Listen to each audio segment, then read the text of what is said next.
Welcome to another episode of Voices. I'm your host, Keston Jones.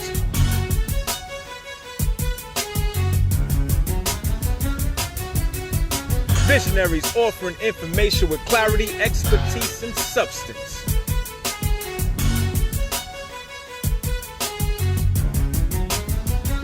We are content experts. Let your voice be heard.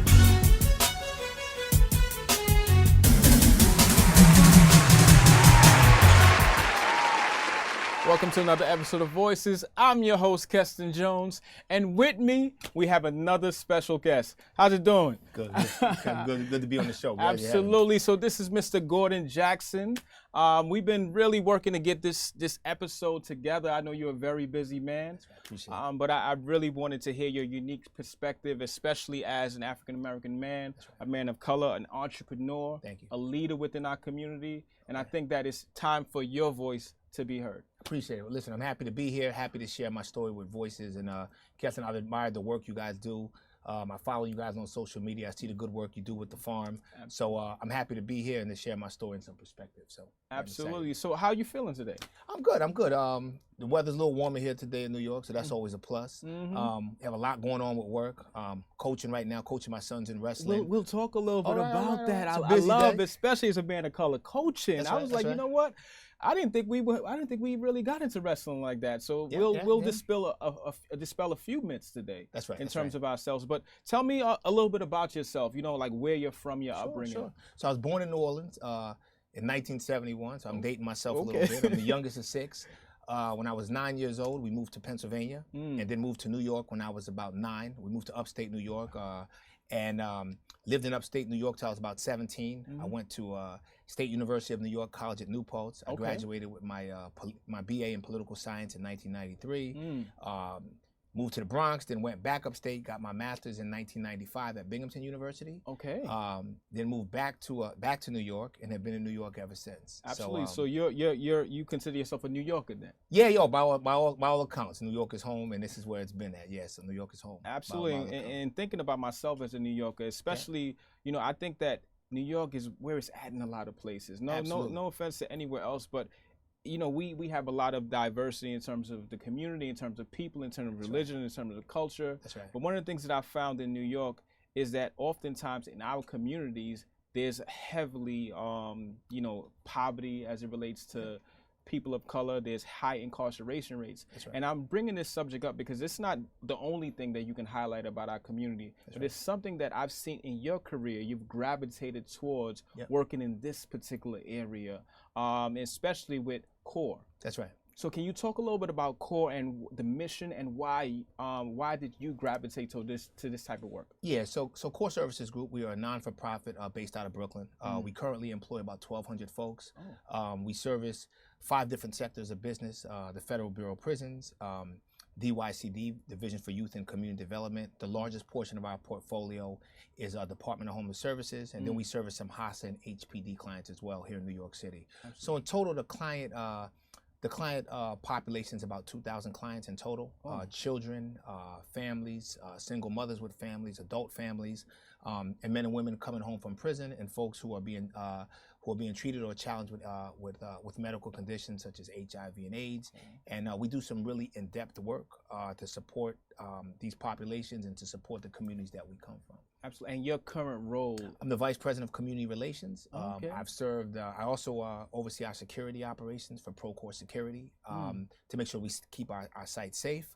And my primary role is to try to make sure that our clients are well received in the communities that we live and work in, and also to make sure that there's a high level of sensitivity to the populations that we work with community relations, and to partner with organizations like the Farm, Bed-Stuy Restoration, Fidelis Healthcare, Brooklyn Hospital, and any other person that we can, or agency that we can partner with to make sure that we're getting good supportive services for our clients. So can you talk more about your role in terms of community relations? And from my understanding, it's really to leverage relationships between the community and in some cases government officials. So can you talk a little bit about, well, not government officials, maybe entities and systems and so on and so forth. Can you talk about that process? Yeah, sure. So what we do is any community that we open up in, that we open up a new site, we do our best to make sure that we are inclusive of the community and of the neighborhood. We want to reach out to every community partner and stakeholder to make sure that our clients will be well received. That's including the local precinct, the NYPD,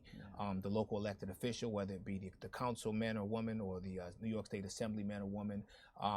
We'll try to get that person involved in the process so that they're aware of what impact our client population will have on their respective district.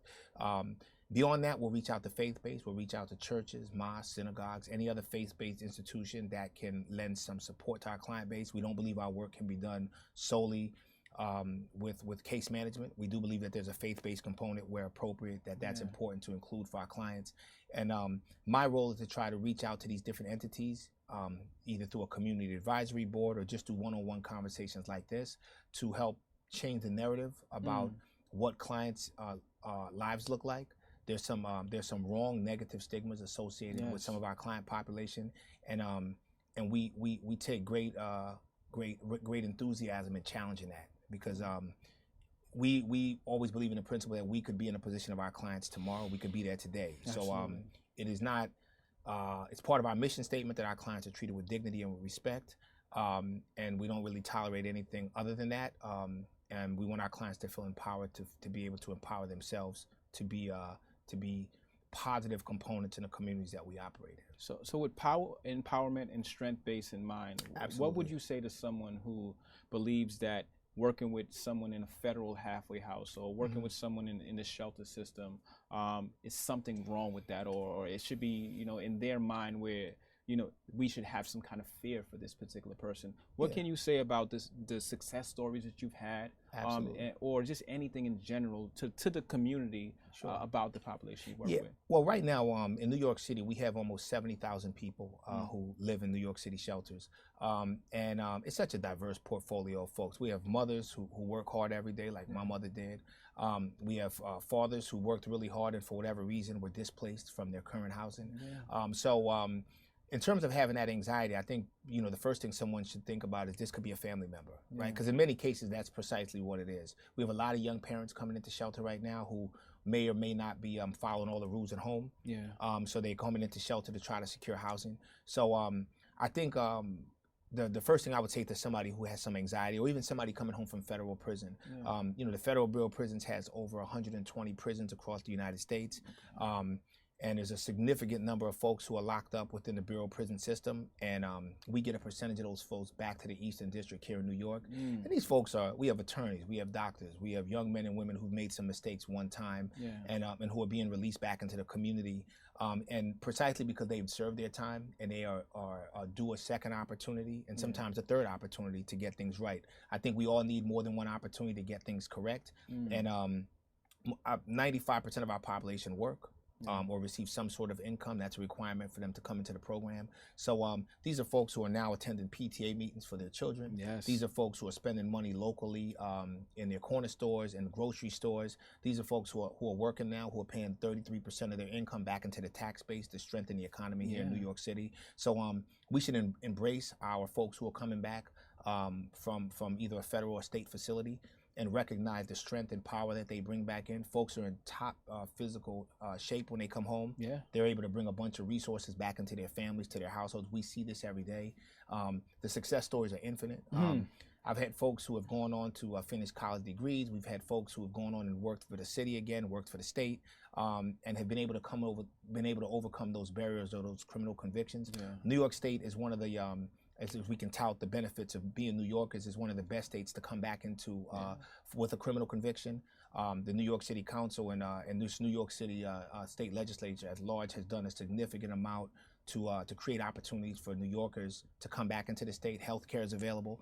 So I think should you be in a situation where you have to go away and do some time, I think New York will be the state you would want to come back to. Definitely, man. And on behalf of the community, on behalf of individuals who work in the community, we really applaud you for the work that you do as a part of CORE, as well as a part of yourself as a person of color. Thank you. As someone who's an entrepreneur, someone who I look up to. Oh, I appreciate it. I look up to you. I appreciate it, man. Thank someone you. who I look up to. So can you talk a little bit more about the work that you're doing on a personal side, or your other hats that you wear, we wear a lot of hats. Yeah, so I have a small business, a Yellow Block Bed and Breakfast in Brooklyn, New York. Okay. I run the business with my 3 sons, and we have some help that comes in and helps us out as well. So it's an opportunity for me to dive into that entrepreneur space, give some economic education and counseling to my sons, allow them to be able to manage the business with me, so they can understand the fiscal side of it, but more importantly, just the hard work day-to-day side of kind of making sure that we keep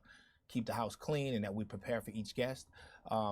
We've been in operation for about 5 or 6 years now. We've probably hosted over 5,000 guests from around the world, and it's been an amazing opportunity. We were super fortunate to receive an email which led into being casted for a Netflix television show back in 2017. The show is called Stay Here on Netflix, and we were fortunate enough to be show number 4, the Brooklyn Brownstone. And the show kind of profiles myself and my sons, and they come and do a makeover renovation show, which we can't thank the folks at Netflix enough for coming in and selecting us for this opportunity. It kind of put the house on, it took it from Quincy Street and put it on Main Street to almost an international scale overnight. So we've enjoyed that success, but we always have encouraged us. We've always stayed humble and encouraged the guys to stay humble and to stay genuinely appreciative of this opportunity to create some more revenue to help pay for their education and stuff like that. So as a father and raising sons in particular, can we talk about that? Because a lot of the folks know here that fatherhood is one of the main buckets that I work in. Sure. I think it's very important for men of color to be present in the lives of their children. That's right. So when I hear about you and I hear about the work that you do and I hear about you're an example to not only the community, but your sons, can you talk about that? Yeah, I mean, first I have to say, I'm only as good a father as their mothers allow me to be, because without them, it would not be possible. And they do such a wonderful job to give me the handoff to do my role as a father and to be able to do it successfully. So co-parenting is a part of this. Co-parenting is everything, right? Absolutely. Because I think that's where the balance comes in, and kind of knowing where my strengths are and be able to leverage them to jump in where I'm strong with issues that they may be going through, and where they can give me some direction as well, but also too kind of knowing when to fall back and to let that co-parenting process take place. So I can learn, right? Because I think it's really, we have to try to revisit a model where both parents are really involved with our children to make sure that we can kind of catch those gaps that are naturally going to happen, right? So I love being a dad. I love sneakers too, but I love being a dad, and to have been able to be blessed with the opportunity to have been a father 3 times, it's just very humbling. All my sons are all about 5 years apart, so just when I think I have something down, the next one shows me that I don't have it, and we have a good time, and they're all different in their own way, and I see the best of myself in my sons. I see the worst of myself in my son. They're kind of a mirror reflection of who we are. So I love every second of it. I can't get enough time with them, and I'm very intentional about the way I spend time with them. I try to bring them with me. I'd probably have them here today if they weren't at school, but to try to expose them to as much as possible, because I tend to think children, they follow more what they see us do versus kind of what they hear us say. So I've enjoyed it. Our oldest son, he's coming out of high school this year, so now I'm tasked with SAT prep and the Common Apps and what it means for him to apply to go in college. So I'm kind of relearning that myself. When I went to college, it was so many years ago, everything was on paper. So he's now writing his essay. He does it on his phone. He's got all types of ways to do it. So I'm learning his process. I'm being faced with tuition right now. We're looking at what that's going to cost and what we can afford and what we can manage to pay for, and what that process is going to look like in terms of selecting a college or an institution that he'll go to that he really wants to be at, that he can thrive in. He's looking at Howard. He's looking at Howard. He's looking at Mason. He's looking at Fairleigh Dickinson. He's looking at Rutgers. He's got a few different schools in his pipeline that he's looking at. All great schools. Yeah, all good schools. I mean, I'm happy he's ready to go, and he's a wonderful young man. My middle son, he's 12. I coach him in wrestling. Okay. So we get to spend about 4 or 5 days a week together, and we have a good time. It's kind of nice that I was a wrestler in high school, so I get a chance to kind of relive my youth through him with that particular sport. And then the youngest one is 6, and he's just great. I think he keeps the other two in check. So yeah. So we have a good time. I can't say enough how much I enjoy being a dad. Absolutely, I love to hear this. And being intentional. One of the things you mentioned, the word is intentional, and you mentioned coaching wrestling. Yeah. Tell us about wrestling. You know, like the love. Do you have a personal love for wrestling? You mentioned you did it in high school. What keeps that motivation going? So I started wrestling when I was 9 years old, you know, probably because I wasn't as good in other sports, right? But this is one I picked up to. My brother wrestled as well, and I actually wrestled varsity from 8th grade until I graduated from high school. So I'd always said, you know, if I would love to get involved with wrestling. So what we did is myself and a friend from high school, Dave Allen, he coaches a program called American Youth Wrestling that he operates out of NYCHA in Farragut Housing, downtown Brooklyn. And we do a youth wrestling program there here in Brooklyn, which is part of the Beat the Streets model, which kind of introduces wrestling to New York City youths. And anyone can be involved in that program, ages 6 to 18, so they graduate from high school. And then in addition to that, I coach out of New Jersey with T-Neck Youth Wrestling and coach kids there who are ages 6 to 14. So I'm able to give back to the sport, participate in the sport. Why wrestling, I think, is so important. It's an individual sport, so if you lose, you can only blame yourself. I think it's one of those last few sports that's still kind of high contact in a high school setting. I know we're losing some sports that are being looked at because of injuries and concussions, but wrestling is one of those sports that has managed to survive some of that impact. You don't need a lot of money to do it. I didn't have a lot of money growing up. You just need some wrestling shoes and some heart, and you get out there and you make the best of it. It teaches you how to lose with dignity. You have to win with dignity because you can win a match today and lose one tomorrow. And it's also very polarizing, right? Because there's not too many sports where you're in hand-to-hand combat, for a better lack of words, that's what it is, in a regulated setting in a school, right? So I think for our youth who sometimes are dealing and challenged with some different anger issues and frustration issues, it's a great sport for kids to get involved with. Economics is not a barrier because wrestling shoes are donated through Beat the Street, so it's a sport that a parent can put their kid in, boys and girls, right? Because now we have young ladies who are wrestling too who are phenomenal, right? So the sport has no gender restrictions, and I think it's a great self-esteem builder. It's a great confidence booster. Keeps you fit, keeps you healthy, and it's a family. So I would encourage anybody who wants to come out or bring any young people out to join any of the programs to come out. So what is the next level for wrestling? Because you know we see kids in high school and then they go to college, and then in my mind I see wrestling as like the WWE. As someone who grew up as watching Hulk Hogan and all these other other people. Like, so what is the next level for a kid who wants to pursue wrestling? So the top, I mean, there's some, I mean, just for folks of color and for anybody who's interested in the sport, right? Because I think we tend to gravitate to sports that we see ourselves participating in. And wrestling is not one that you would see as many black folks, you know, generally in. One of the top champions in the world right now is Jordan Burroughs. He's from Central Jersey.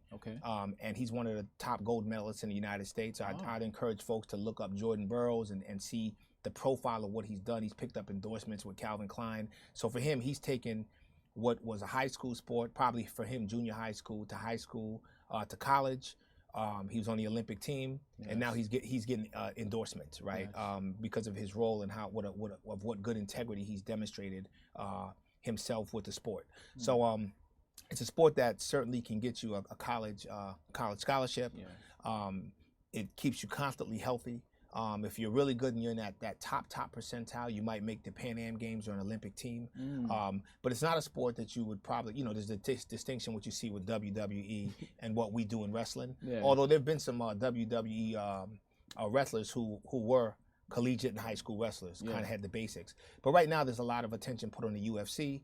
I always think the UFC fighters is usually wrestlers or grapplers who usually win those fights. So if that's something somebody wants to do, which I wouldn't encourage my sons to do, to fight in the UFC, although I enjoy it, that would be a route that you could go if you want to try to generate some revenue after your collegiate years with the sport. Absolutely. I mean, one thing about this interview, it run the gamut. It's run the gamut from high school, college education, a man of color who is a presence in the community, vice president, entrepreneur, but also someone who's given back to the community, especially as a father, the example that you're setting for your community. But finally, mentorship.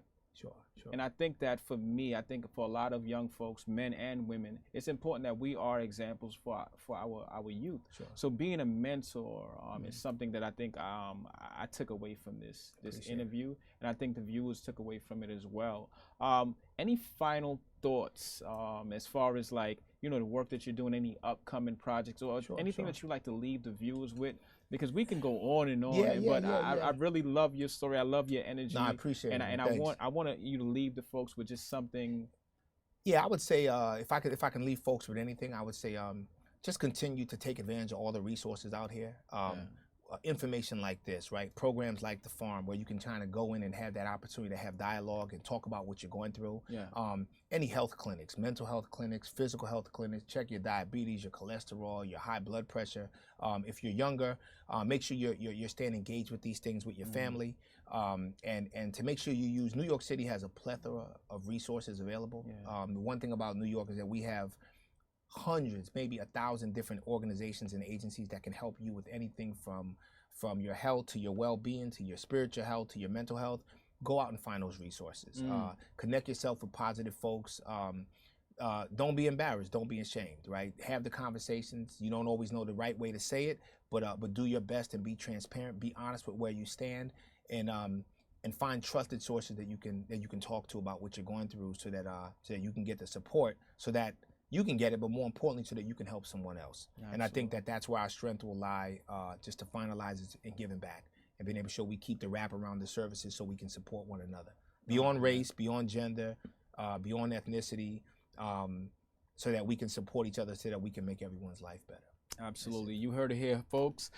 So once again, this has been another episode of Voices, man. Thank you. Thank you, Mr. Gordon Jackson, for coming on the show, man. We really appreciate you letting your voice be heard today. Again, Visionaries offering information with clarity, expertise, and substance. I'm your host, Keston Jones, signing off. Peace.